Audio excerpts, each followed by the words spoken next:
وحدانیت کا اعلان کیا، موسیٰ نے بھی اس کی وحدانیت کا اعلان کیا، ابراہیم نے بھی اس کی وحدانیت کا اعلان کیا، اور محمد مصطفیٰ نے بھی اس کی وحدانیت کا اعلان کیا۔ یہ دلیل ہے کہ ایک ہی تھا جس نے انبیاء بھیجے۔ اب نبی کس کے لیے آئے؟ نبی انسان کی تربیت کرنے کے لیے آئے۔ میں نے اگر تربیت لینی ہے تو رسول خدا سے لینی ہے۔ اب سوال یہ ہے جب رسول دنیا میں نہ رہے، ایشو تو یہاں کا ہے نا، نبی ہے تو ہم نبی سے ہدایت لے گئے۔ دوسرا وہ ہدایت کی کتاب دے کر گئے جس میں بھی اللہ نے شرط لگا دی ہدن للمتقین، یہ ہدایت انہی کو دے گی جو صاحبان تقویٰ ہے۔ اب صاحب تقویٰ کیسے بننا ہے؟ صاحب ایمان کیسے بننا ہے؟ قرآن کی تفسیر کس سے لینی ہے؟ میری زندگی میں رسول کے بعد رول ماڈل کون ہے؟ میں کس کے پیچھے چلوں؟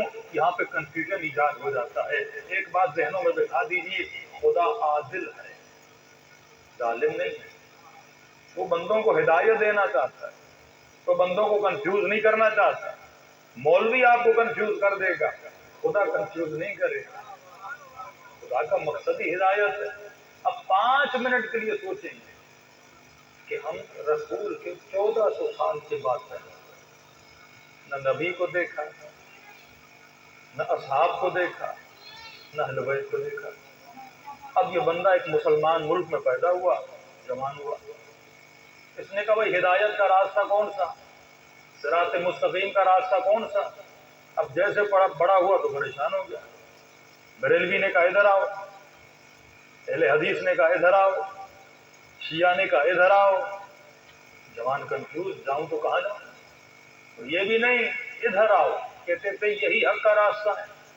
سامنے والا کافر، سامنے والا مشرک، سامنے والا جہنمی، بس اگر جنتی ہیں تو ہمارا مکتب، ہمارا مذہب۔ اور جب ٹی وی پہ اس نے 4-5 مولویوں کو دیکھا تو مولوی کم، مرغے زیادہ لگ رہے تھے۔ ایسے لگ رہا تھا کہ ٹی وی اینکر نے ان کو بلا کے، 4 مرغوں کو بلا کے، کٹے کٹے مرغے، پیٹ نکلے ہوئے مرغے، ایک دوسرے سے آپس میں نوک جھونک کر رہے ہیں، اور عوام دیکھ رہی ہے کون سا مرغہ جیتے گا۔ سب نے شرط لگایا ہوا ہے میرے والا مرغہ جیتے گا، وہ کہتا ہے میرے والا مرغہ جیتے گا۔ یہ بیچارہ جوان، یہ مومن جو صبح سے شام تک رزق و روزی کی تلاش میں جائے، کیا خدا اسے کنفیوز کر رہا ہے؟ بھائی مجھے پیدا کس نے کیا؟ اللہ نے۔ ہدایت کی ذمہ داری کس کی؟ اللہ نے۔ یہ اس سے بڑا کنفیوژن ہوگا کہ ایک سادہ سا مسلمان جسے نہ حدیث کا پتہ، صحیح کیا ہے، فلاں کیا ہے، راوی کیا ہے، اب ان چکروں میں یہ کیسے پڑھے؟ ایک قرآن پڑھنی ہوتی، بندہ قرآن پڑھ لیتا ہے، اس قرآن کے پیچھے کوئی 20 و 30 و 40 کتابیں، پھر اس کی تفسیر کی کتابیں۔ اب جس کے پاس ٹائم ہے چھوٹو کتابیں پڑھے۔ یہ تو ایسے ہے کہ خدا اپنے ہاتھ سے بندوں کو گمراہ کر رہا ہے، ریاض باللہ۔ یہ کیسا مکتب ہے جس میں خدا لوگوں کو کنفیوز کرے؟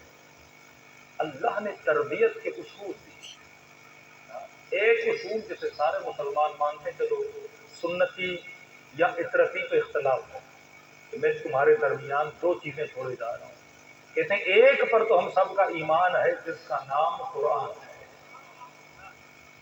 کہ اگر اس کے دامن کو پکڑ کے رکھا تم کبھی بھی گمراہ نہیں ہوگے۔ تو کیا مسلمان نے قرآن کے دامن کو پکڑا؟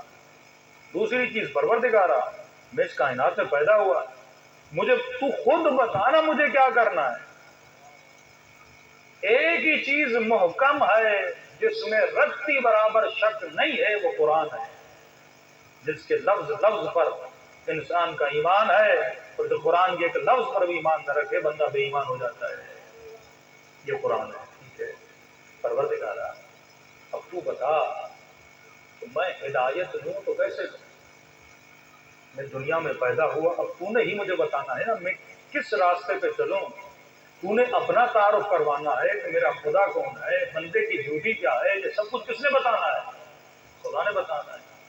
تو خدا کہاں بتائے گا؟ قرآن میں بتائے گا۔ 5 منٹ کے لیے سوچیے، قرآن پڑھنا واجب نہیں، پڑھو تو ثواب ہے، ایسا نہیں بندہ ڈیلی پڑھے اس کے اللہ نے واجب کیا، لیکن پورے قرآن میں ایک سورہ ہے جس کا پڑھنا ہر مسلمان تھے واجب. کبھی سوچا کیوں؟ میں نماز پڑھوں، نماز میں میری مرضی، پروردگارہ کبھی قل واللہ پڑھوں، کبھی نازل نہ پڑھوں، کبھی نہ پڑھوں، سارا تیرا قرآن ہے. میں نے جب سورہ ہم سے دلیل لی تو کئی لوگوں نے کہا یہ مولوی دوسرے قرآن کا منکر ہے. میں نے کہا سارا قرآن ہے، لیکن جس سورت کو اللہ نے پڑھنا واجب قرار دیا، وہ بھی دن میں ایک بار نہیں، 17 رکعت کی 2 رکعتوں میں واجب قرار دیا. پہلی رکعت میں سورہ ہم پڑھو واجب، دوسری رکعت میں سورہ ہم پڑھو واجب. اگر نماز میں حمد نہیں تو نماز نہیں. کوئی تو اہمیت ہے نا سورہ ہم کی. اللہ بول دیتا انا انزلنا پڑھو، قل واللہ پڑھو، لیکن نہیں، کیونکہ بندے کو اللہ نے پیدا کیا، اس کی ہدایت کی ذمہ داری اللہ کی ہے، اور ہدایت کے لیے محکم ترین کتاب قرآن ہے، اور قرآن میں بہترین ہدایت اگر کہیں پہ ملتی ہے تو وہ سورہ حمد ہے، جو تمہاری زندگی کا روڈ میپ ہے. آج تھوڑی تفسیر سنیے، اور واللہ بندہ سورہ حمد پڑھ کے اگر تعصب نہ ہو تو فوراً شیعہ ہو جائے گا. فوراً شیعہ کا مطلب اب اس پہ بھی تعصب، مطلب ہدایت کا راستہ اسے مل جائے گا، کیونکہ اللہ کی ذمہ داری ہے بندے کو ہدایت دے، اور اللہ کی ذمہ داری ہے کہ کلیئر ہدایت دے. ایسا نہیں آپ کو بولا جائے سیدھے چلے جاؤ، پھر تھوڑی دیر کے بعد سیدھے ہاتھ پہ مڑ جانا. تھوڑی دیر کے بعد کیا مطلب؟ 10 راستے آئیں گے، سیدھے ہاتھ پہ کہاں مڑوں؟ یہ گمراہی ہے، ہدایت نہیں ہے. اللہ کا کام ہے بندے کو کلیئر ایڈریس دے، ورنہ قیامت کے دن ہم خدا کو بولیں گے قصور میرا نہیں ہے، تو نے مجھے ایڈریس نہیں دیا تھا. میں جاہل تھا، کس کے پاس جاتا؟ جس مولوی کے پاس جاؤں کہتا یہ حق ہے، وہ کہتا یہ حق ہے، وہ کہتا یہ کافر ہے، وہ کہتا یہ مشرک ہے. میں کرتا تو کیا کرتا؟ نہ میں اتنا پڑھا لکھا، نہ میرے پاس ٹائم، نہ میں مدرسے میں گیا، خدا کیا کروں. لیکن اللہ نے کہا چلو اور کوئی چیز تو پڑھے نہ پڑھے، پورا قرآن بھی تو زندگی میں نہ پڑھے، پر پورے ہم تیرے پر پڑھنا واجب ہے. تو اگر سورہ حمد کو واجب قرار دیا تو جواب سارے میری زندگی کے کیسے گزارنا ہے، کس کو ماننا ہے، کس کو نہیں ماننا، کس کے نقش قدم پہ چلنا ہے، کس کے نقش قدم پہ نہیں چلنا، یہ سب کچھ اللہ نے کہاں بتانا ہے؟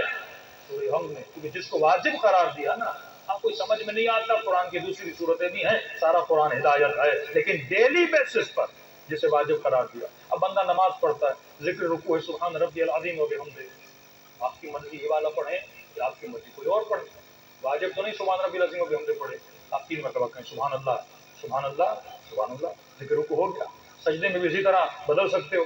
سورہ ہم کے بعد آپ کی مرضی قل واللہ پڑھو، انا انزلنا پڑھو، والشمس پڑھو، والضحیٰ پڑھو، آپ کی مرضی ہے. ہر جگہ رد و بدل کر سکتے ہو، لیکن سورہ حمد کو بدل نہیں سکتے، کیونکہ سورہ حمد میں زندگی گزارنے کا طریقہ، کس کو فالو کرنا ہے نہیں کرنا اس کا طریقہ، اگر خدا نہ بتائے کہ میں نے زندگی کیسے گزارنی ہے، کسے اپنی زندگی کا رول ماڈل بنانا ہے، کس کے نقش قدم پہ چلنا ہے، تو پھر گمراہی کی ذمہ داری میرے اوپر نہیں جاتی، علیاذ باللہ اللہ کے اوپر جاتی ہے. کیونکہ یہ ذمہ داری اللہ کی ہے. اگر اللہ نے پیدا کیا، بھئی آپ کسی کو اپنے گھر میں مہمان بنا کے بلاتے ہو، کھانے کی ذمہ داری کس کی ہے؟ آپ کی ہے نا.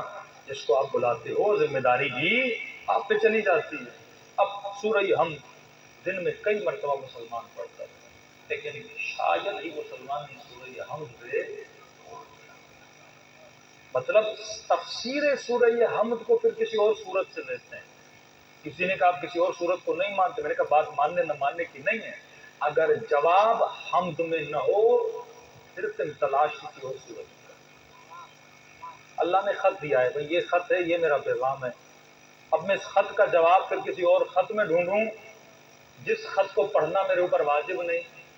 ایک ہی سورہ حمد ہے جو اللہ نے بندے پہ کیا کی؟ واجب کی.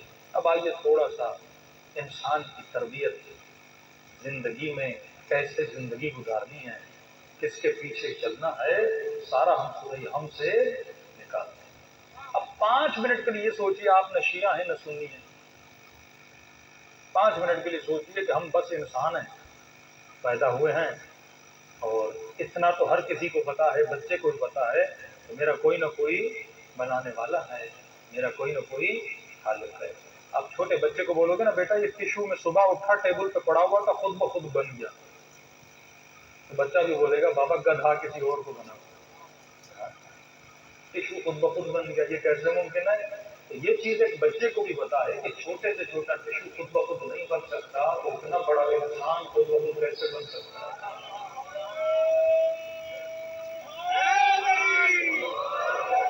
آواز کی پچ تھوڑا بڑھانے والے جگہ سب بات پڑے محمد والا۔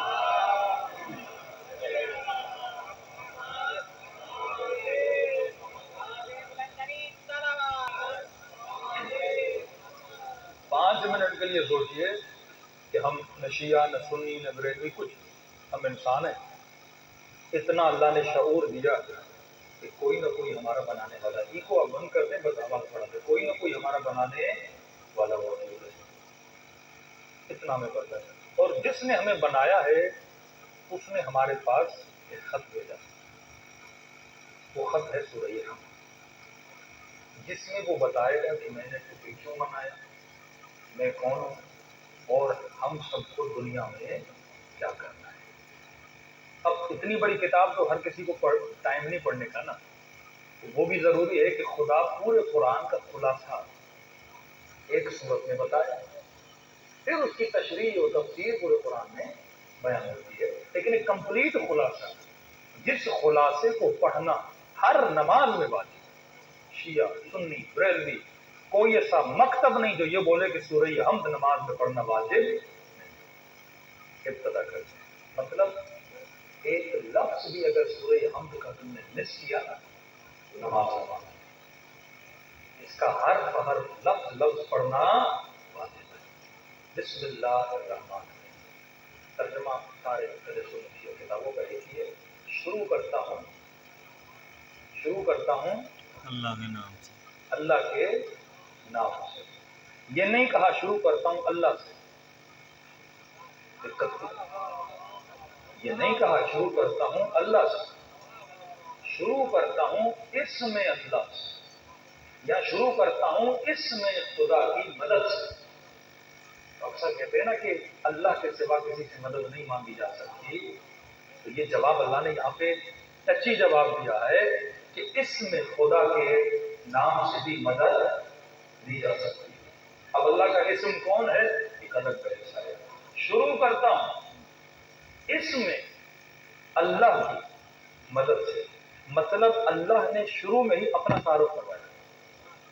آپ کسی سے جا کے ملتے ہیں نا کہتے سر میرا نام عارف ہے، میرا نام حسن ہے، میرا نام حسین ہے، تو اللہ ایسے بندے کے ساتھ اپنا تعارف کروایا کہ شروع کرو اس خدا کے نام سے جس کا نام اللہ ہے۔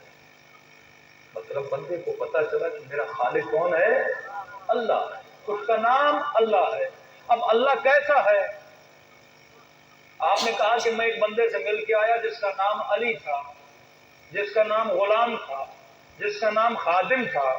اچھا آپ کو پتا چلا کہ بابا جی خادم سے مل کے آئے، پھر آپ پوچھتے ہو خادم کیسا بندہ تھا؟ سب سے پہلے وہ اپنا تعارف کروایا کہ شروع کرو میرے نام سے، میرا نام کیا ہے؟ اللہ ہے۔ کون اللہ؟ کیسا ہے اللہ؟ مزاج کیسا ہے اس کا؟ اپنا تعارف کیا 2 صفات کے ذریعے سے، وہ اللہ جو رحمان ہے، وہ اللہ جو رحیم ہے، 2 صفات، وہ اللہ جو رحمان ہے، وہ اللہ۔ یہ اللہ فرسٹ ایک بندے کو اپنا تعارف کرواتا ہے کہ جس نے تجھے بنایا، جو تیرا خالق، جو تیرا مالک، وہ اپنی پریزنٹیشن دے رہا ہے کہ میں اللہ ہوں، کیسا ہوں، کون ہوں، میں رحمان ہوں، میں رحیم ہوں۔ 2 صفت ہیں، دونوں کا جو بنیاد ہے وہ رحمت سے ہے، لیکن 2 مرتبہ کیوں دہرایا؟